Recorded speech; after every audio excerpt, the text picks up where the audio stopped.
As a friend of the topsoil and of rural communities, I have been somewhat anxiously on the lookout for allies for the last 50 years. For half or more of those years, I could count the allies I knew outside my family on the fingers of one hand. I am sure that more people agreed with me than I knew. The cause of the topsoil and the rural communities constituted a side, and not many people were on it. Over the last 20 or so years, however, I've been encountering more and more mayors of cities, county judges, and other local officials able to converse intelligently about the importance of local food security and of conserving the land and the people of the once and could-be farming communities. My impression, so far undisturbed, is that when you leave the governments of cities and counties, where the leaders live familiarly among their own people, in their home places, incomprehension reigns. The politicians of most magnitude, like the economists and other experts of weightiest influence, don't say anything about the land that is in fact under everybody's feet, or the work that in fact keeps everybody standing, because they don't know anything to say. The higher the eminence, the greater the ignorance. That is why the United Kingdom's Prince of Wales is one of the few people on earth in our time who can honestly be called a landmark. He is too prominent to be ignored, too intelligent not to distinguish truth from falsehood, and too courageous to lie low and be quiet. Among eminent public figures, he is almost alone in saying publicly that the industrial world, merely by eating, is running up an immense ecological debt that daily is becoming more dangerous and harder to pay. He has elaborated his argument patiently and supported it with facts and numbers, and he has recommended in detail ways that are better, as he knows from his own study, observation, and experience. Because he is unignorable and is right, more than his share of unsavory adjectives have been applied to his name and his work. At the same time, and largely because of his advocacy, more and more people are coming to his side. He has endured and will endure because he is a friend to the truth, a friend of humanity, and a man of faith. Ladies and gentlemen, it is my privilege to welcome and to ask you to welcome our worthy neighbor, Charles, Prince of Wales.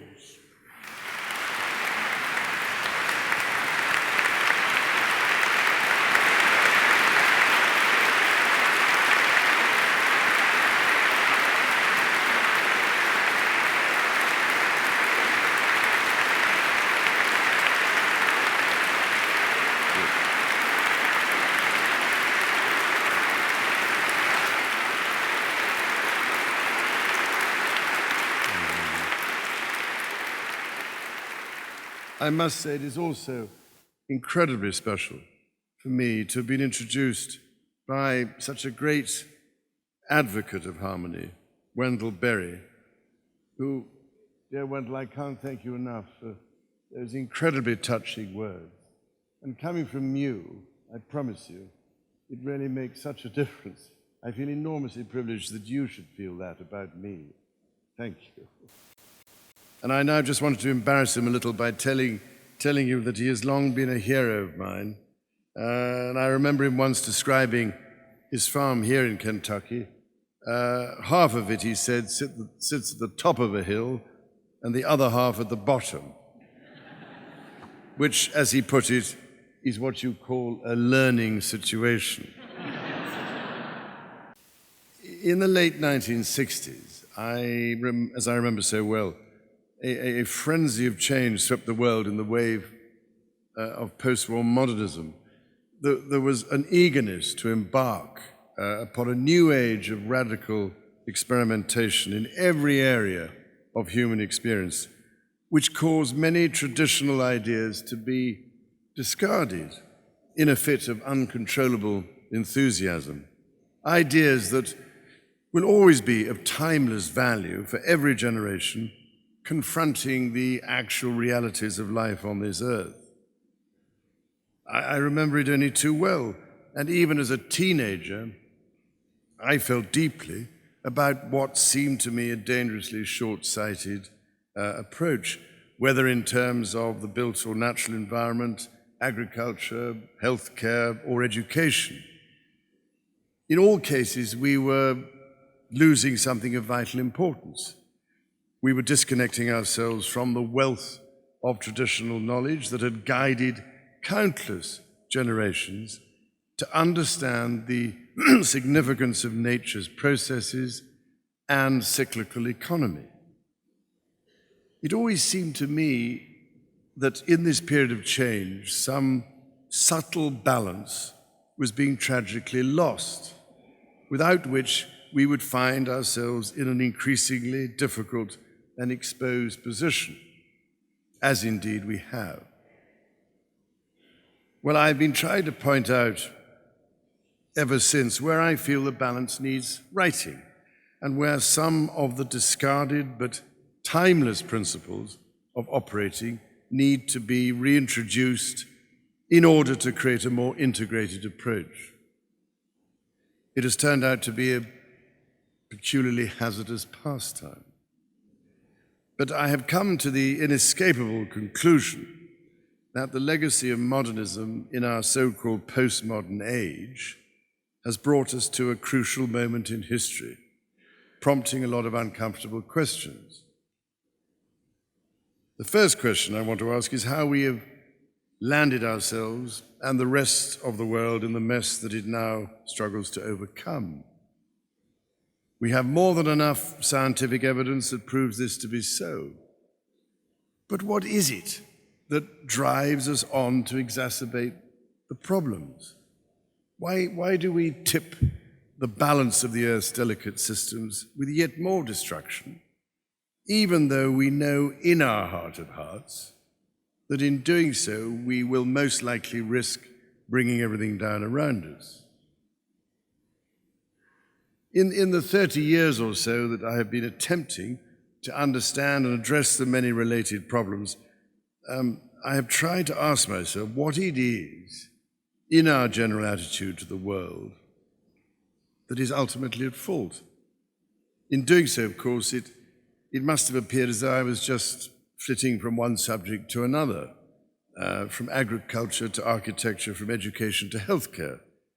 But I was merely trying to point out where the imbalance was most acute, where the essential unity of things, as reflected in nature, was being dangerously fragmented and deconstructed. The question, ladies and gentlemen, that should surely keep us all awake at nights is what happens if you go on deconstructing? I fear the answer is all too plain. We summon up more and more chaos. I've also spent a long time wondering that if we could identify the key fault, would it be possible to fix it? And if we could, what would that fix amount to in practical as well as philosophical terms? What worries me is that at the moment there is not a lot of attention given to the way we perceive the world. We take our mechanistic view of it for granted and believe that the language of scientific empiricism, which so dominates our discussion, is the only form of language we need to guide us. So let's be clear. Whereas the empirical view of the world makes observational deductions about the laws of nature, the philosophical deals with the meaning of things, and the religious concerns itself with a sacred presence in things. They each have a role to play. The way in which empirical inquiry has developed to this position of dominance since the Enlightenment has certainly enabled us to improve the material realm of the human condition. But let us also recognize that this progress was only possible because of an earlier and crucial shift which took us away from a traditional sense of participation in nature to the claim of mastery and exploitation over the natural order that has reaped such a troubling and bitter harvest. That earlier shift away from seeing ourselves within nature to us standing apart from it gradually undermined what I have always felt deep down to be the true situation. That if we wish to maintain our civilizations, then we must look after the earth and actively maintain its many intricate states of balance so that it achieves the necessary active state of harmony, which is the prerequisite for the health of everything in creation. In other words, that which sustains us must also itself be sustained. But we are not keeping to our side of the bargain. So, in failing the earth, we are failing humanity. We are standing at a moment of substantial transition where we face the dual challenges of a worldview and an economic system that seem to have enormous shortcomings, together with an environmental crisis, including that of climate change, which threatens to engulf us all. Of course, we have achieved extraordinary prosperity since the advent of the Industrial Revolution. People live longer, have access to universal education, better health care, and the promise of pensions. We also have more leisure time, opportunities to travel. The list is endless.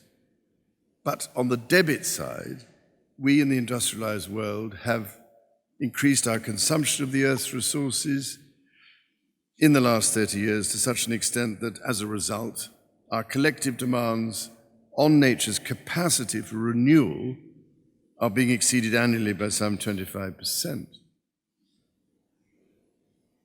Back in the 1950s and right up to the 1990s, it seemed credible to argue that the human will was the master of creation, that the only acceptable way of thinking was a mechanistic way of thinking, that the Earth's natural resources were just that, resources, to be plundered because they were there for our use without limit. But for all its achievements, our consumerist society comes at an enormous cost to the Earth, and we must face up to the fact that the Earth cannot afford to support it. Just as our banking sector has been struggling with its debts, and paradoxically also facing calls for a return to so-called old-fashioned traditional banking, so nature's life support systems are failing to cope with the debts we have built up there too. And if we don't face up to this, then nature, the biggest bank of all, could go bust, and no amount of quantitative easing will revive it. Now, it seems to me a self-evident truth that we cannot have any form of capitalism without capital. But we must remember that the ultimate source of all economic capital is nature's capital. Our ability to adapt to the effects of climate change, and then perhaps even to reduce those effects, depend upon us adapting our pursuit of unlimited economic growth to that of sustainable economic growth. And that depends upon basing our approach on the fundamental resilience of our ecosystems. Ecosystem resilience leads to economic resilience. If we carry on destroying our marine and forest ecosystems, as we are doing, then we will rob them of their natural resilience and so end up destroying our own. No matter how sophisticated our technology has become, the simple fact is that we are not separate from nature. Like everything else, we are nature. The more you understand this fact, the more you see how our mechanistic way of thinking causes such confusion. Modern agri-industry, for instance, may have made enormous strides to feed the burgeoning world's population, but at a huge and unsustainable cost to ecosystems, through massive use of artificial fertilizer, herbicides, pesticides, and water. It is a reductive approach to one issue that is patently not durable because it sustains nothing but its own decline, solving one problem by creating countless others. This, of course, is not the way nature operates.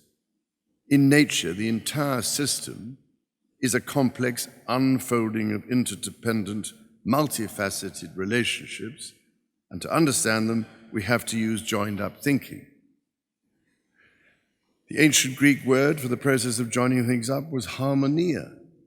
So, joined-up thinking seeks to create harmony, which is a very specific state of affairs. In fact, it is the very prerequisite of health and well-being. Our bodies have to be in harmony if they are to be healthy, just as an entire ecosystem has to be. This is the way nature operates. Natural sciences like microbiology and botany tell us very clearly that every kind of organism, be it big or microscopic, is a complex system of interrelated and interdependent parts, which makes each organism a microcosm of its local environment, the very essence of it, in fact. The sum of these parts builds and maintains a coherence, an active harmonic unity with no waste. No one part operates either in isolation or beyond the limits set by the whole. Facing the future, therefore, requires a shift from a reductive, mechanistic approach to one that is more balanced and integrated with nature's complexity, one that recognizes not just the build-up of financial capital, but the equal importance of what we already have, environmental capital, and crucially, what I might best call community capital. That is, the networks of people and organizations, the post offices and bars, the churches and community halls, the mosques, temples and bazaars, the wealth that holds our communities together, that enriches people's lives through mutual support, love, loyalty and identity. Just, ladies and gentlemen, as we have no way of accounting for the loss of the natural world, contemporary economics has no way of accounting for the loss of this community capital. There are clearly benefits, but we need to ask whether it requires adaptation so that it also enables, as it were, globalization from the bottom up. This, after all, is the way nature operates. At the moment, we operate under a form of globalization that tends to render down all the rich diversity of a culture into a uniform, homogenized monoculture. This is where the modernist paradigm needs to be called into question before the damage being done is irretrievable.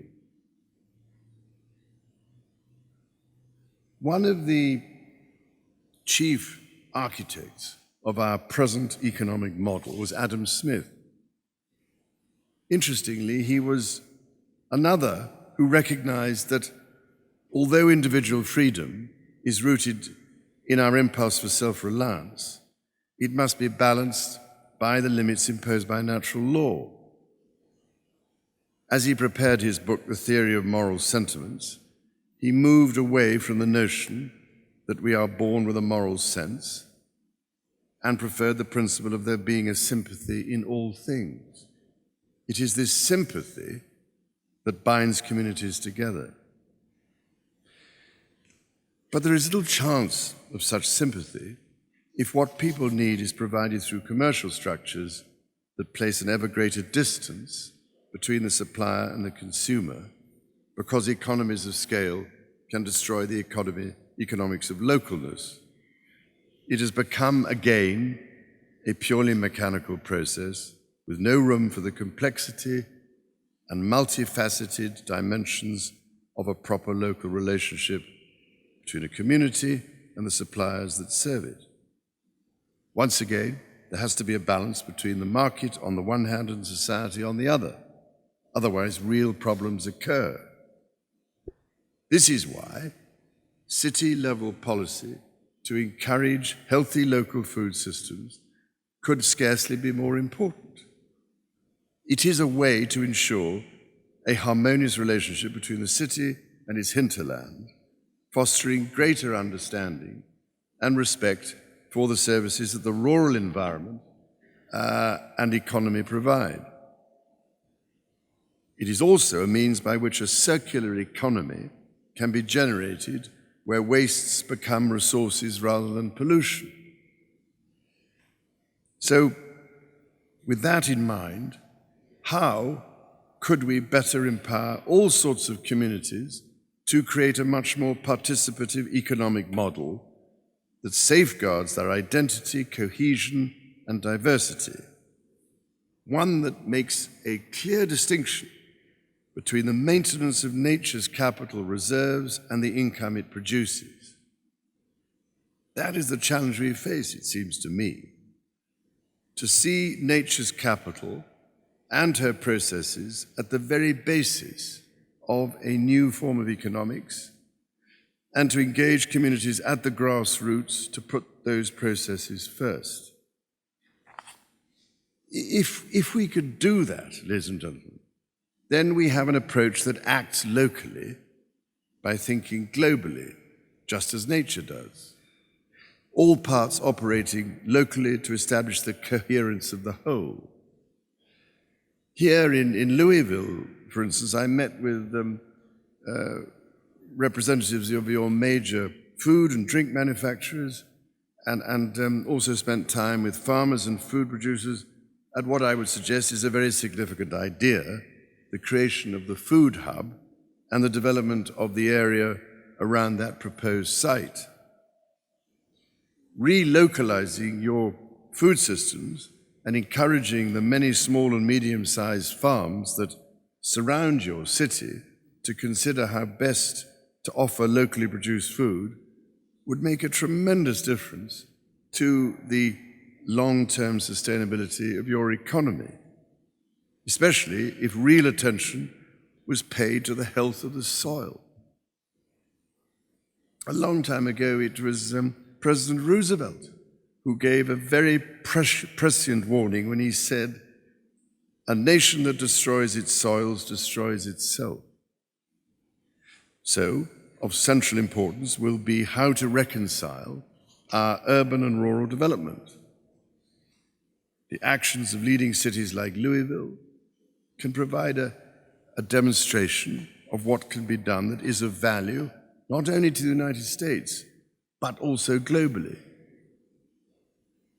Likewise, as far as human health is concerned, I was alarmed to hear from your leading cardiologist here, Dr. Bhatnagar, just how directly the high rates of air pollution you struggle with are related to the high levels of cardiovascular disease. If you recognize that the quality of the air is not just an environmental issue, but a very serious economic issue, then you can see that the health of people directly affects the health of an economy. Therefore, perhaps, at the end of the day, it might be cheaper to join up the dots and put pay to the pollution rather than pursue the more expensive option of encouraging people to take yet more pills to help their hearts. So, having spent the day here in Louisville, I can only offer my warmest congratulations, not only for what you have already achieved, but also what you are striving for in the future. A model of truly integrated and holistic thinking on a city scale, and a beacon of inspiration for others to learn from. For instance, your work in helping build communities such as at the African American Heritage Center, the boldness of the vision for the Food Hub project. Why wouldn't we all want to shorten the links between consumer and producer? The remarkable potential of a new discussion between the health insurance companies and your major food companies, who, of course, would love to become more sustainable if only the financial climate allowed them. Could this, then, be part of the solution to the problems we face? Could it be one that might give us hope? For we do still have within our societies and within our existing technologies the solutions that will enable us to transcend our current predicament. All we lack, perhaps, is the will to establish a more entire and connected perspective. There are many examples where communities have replaced the short-term impulse with a long-term plan. Part of that strategy, to my mind at least, at the heart of it, is the need for a new public and private sector partnership which includes NGO and community participation. It seems to me that for this to work, we need to ensure that the community and environmental capital is indeed put alongside the requirements of financial capital, and that we also develop transparent means to measure the social and environmental impact of our actions. We certainly need to refine our ability to measure what we do so that we become more aware of our responsibility. This validates the need for accounting for sustainability, which has since become known elsewhere as true cost accounting, a method by which businesses can take proper account of the cost to the earth of their products and services, and which I initiated and developed 11 years ago. It is encouraging that this approach is being tested by a range of companies, government departments, and agencies, and I hope that it can be adopted more generally so that well-being and sustainability can be measured rather than merely growth in consumption. We also need, dare I say it, new forms of international collaboration to value ecosystem services. For instance, the world must recognize the absolutely vital utility that the rainforests provide by generating a real income for rainforest countries, where, incidentally, some 1.4 billion of the poorest people on Earth rely in some way on the rainforest for their livelihoods. An income which can be used to finance an integrated, low-carbon development model. Paradoxically, the answer to deforestation lies not solely, or even mainly, in the forestry sector, but rather in the agricultural and energy sectors. It is also increasingly possible to enhance efficiency and economic rates of return by linking different sectors together in what are called virtuous circles. You can see this in the relationship between the waste, energy, and water sectors, where the waste product of one process becomes the raw material of another, thereby mimicking nature's cyclical process of waste-free recycling. The trouble is, at the moment, so many of these brilliant ideas sit on the fringes of our economy, they are seen as alternatives when they need to become mainstream. But for this to happen, and for such alternatives to be effective, it will require a system of long-term, consistent and coherent financial incentives and disincentives. Otherwise, how else will we achieve the urgent response we need to rectify the situation we face? Another example of an alternative that needs to become mainstream and which would enhance both community and environmental capital lies in the way we plan, design and build our settlements. I have long talked long and hard about this for what seems rather a long time. Look what it's done to me. But it is yet another case where a rediscovery of so-called old-fashioned traditional virtues can lead to the development of sustainable urbanism. And this approach emphasizes the integration of mixed-use, mixed-income buildings and the use of local materials to create the kind of local cultural identity which, when combined with cutting-edge developments in building technology, can enhance a sense of place and real community.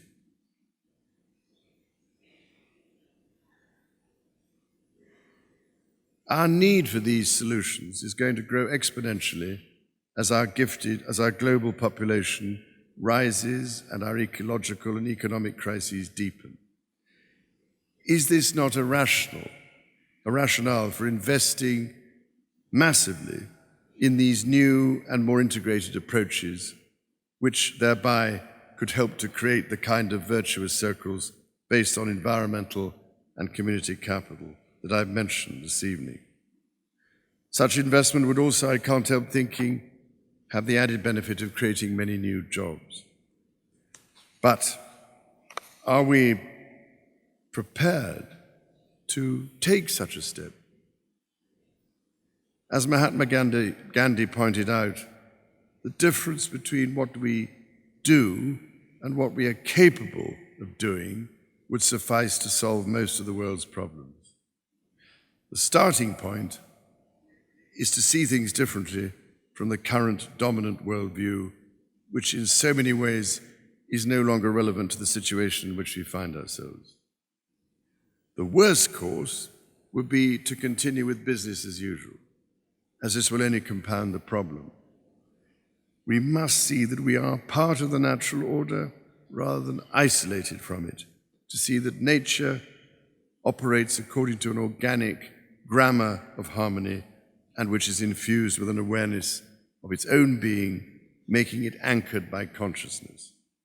It is an interconnected, interdependent function of creation with harmony existing between all things.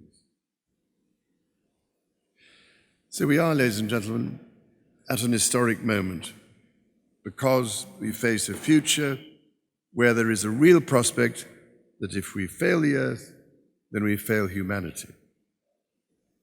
And I don't know about all of you, but as a grandfather, I have no intention of failing my or anyone else's grandchildren.